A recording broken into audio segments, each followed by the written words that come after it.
Imagine waking up one day and realizing that the life you trusted, the system you believed in, and even the people around you may not be real in the way you thought. That is the feeling this scene from Pluribus, Manousos' journey, gives you from the very first moment. It pulls you in quietly, not with explosions or loud drama, but with a deep sense of curiosity and emotional weight that sticks with you long after the scene ends.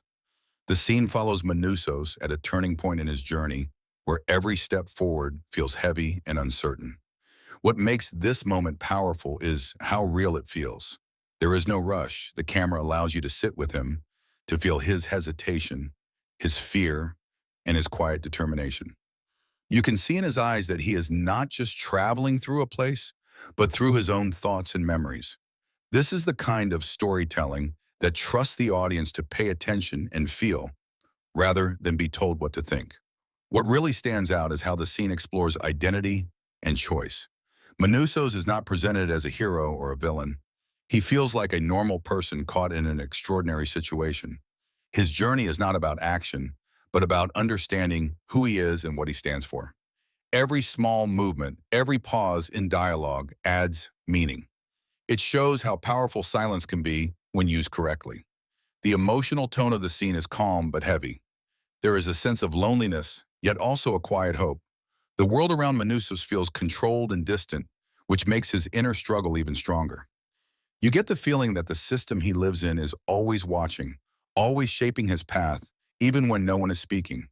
This creates tension without needing constant conflict. The performances are subtle and grounded. Manousos feels believable because his emotions are restrained. He does not overreact, and that makes his pain and confusion feel more honest.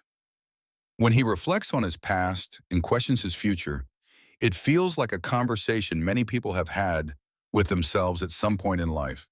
That connection is what makes the scene powerful. Visually, the scene is simple but meaningful. The lighting, the framing, and the pacing all work together to support the story. Nothing feels extra. Every shot seems chosen to reflect Manousos' mental state. The environment feels cold and structured, which contrasts with the emotional chaos inside him. This balance makes the scene feel thoughtful and mature. The writing deserves special praise because it respects the audience. It does not explain everything. Instead, it invites you to think and ask questions. What is real? How much control do we really have over our lives? Is freedom something we are given or something we have to take? These questions quietly sit in your mind as the scene unfolds. By the end of the scene, you feel like you have traveled with Manousos, not just watched him. His journey feels personal, even if you do not fully understand the world yet. That mystery is part of the appeal. It makes you want to see what comes next, not because of a cliffhanger, but because you care about the character. Overall, this scene from Pluribus, Manousos' journey, is a strong example of slow, emotional storytelling done right. It focuses on character, atmosphere, and meaning rather than speed or spectacle. It proves that a simple moment, when handled with care, can say more than 100 loud scenes. This is the kind of drama that stays with you, quietly asking you to reflect on your own journey long after the screen fades to black.